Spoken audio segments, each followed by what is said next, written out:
Thanks for staying with us for TV5 News at 9. It is time now for Medical Moments with Covenant Healthcare. And joining us again this morning, we have Nurse Laura Walker.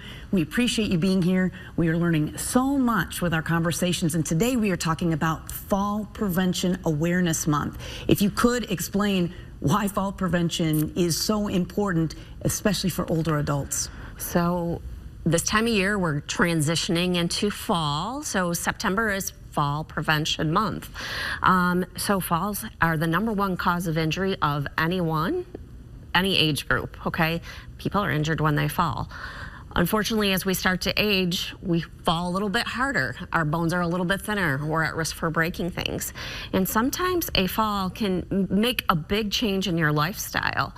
So we try to educate people to be as active as possible. So keep them exercising because that keeps your muscles strong, keeps you moving, and it actually helps prevent falls.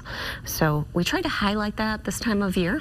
Now, is it necessarily just slippery ice that we're worried about here? No. So similar to car accidents usually occur close to your home and more often on a beautiful day, because I think when it's raining out or it's icy out or slippery out, we are paying more attention to what we're doing.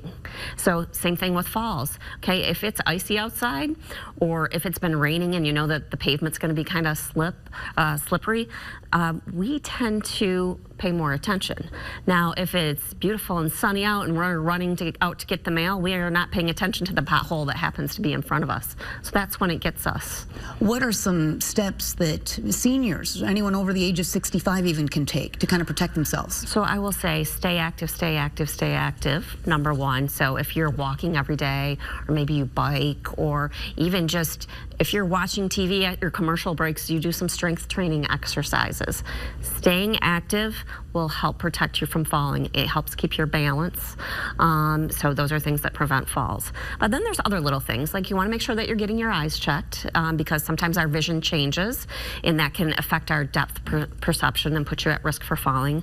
Wearing sensible shoes. I mean, as being a female, I like to wear some cute shoes, but as I get older, cute shoes look different for me now. So making sure throw rugs are not in your home, or if they are, that you're putting a backing on them so they don't slide. Okay, so you don't want to be getting up and trip over those. Putting out night lights, so if you're getting up when it's not bright outside, that you're able to see where you're going. Putting handrails up. Maybe it's not even for you, but you have your parents that are coming over to your house, and so maybe you need that handrail by the door so they can help come into your house. And we are talking about seniors, but it's important for all of us to prevent, falls. You had a really interesting story about bike helmets. Yeah, so I brought a bike helmet in today. A lot of people stay active by biking, and it's great. I always suggest wearing a helmet because if you go off your bike, you're at risk for falling. Sometimes people are on blood thinners, and that can cause bleeding any part of your body, but if you hit your head and you're on a blood thinner, you need to be seen in the emergency room because you're at risk for developing a bleed in your brain. So if you're biking, wear a helmet. And helmets are great and lots of people have them, but making sure that you're wearing the helmet correctly. So the correct way to wear a helmet is that it comes down like this, and it's just an inch or two above your eyebrows, so maybe even just 2 fingers above your eyebrows. Often we'll see the helmets tilted back.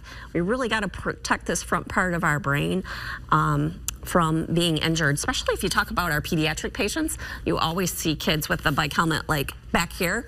So it's great that they have the helmet, but you need to bring it forward so it's just above their eyebrows, because this will protect their prefrontal cortex, which is where all your decisions are made.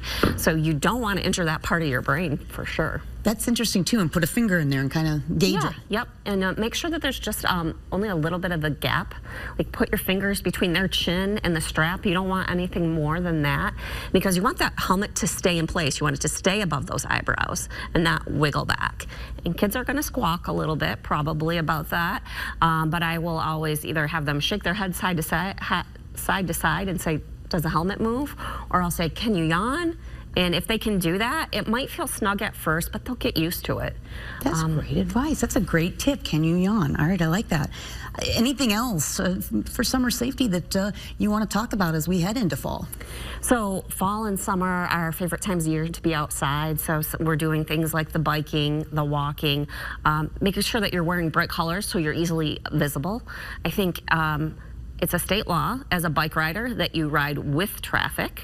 Okay, and it's also a state law that drivers must give us 3-foot clearance as they go by us. So 3 foot isn't a lot, but at least it's something, because before that there wasn't a law.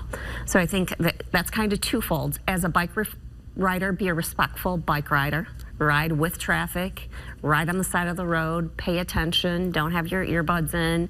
And as a driver, be respectful to the bike riders. Give them 3 foot or more clearance if you can. It's okay to pause to get around them while other traffic goes away instead of just trying to skate by them. So. Advice. Well, Nurse Walker, thank you for being here. You have so many resources and classes throughout the year. We have your contact information. Look for hot links at the top of WNEM.com. We're back in just a moment.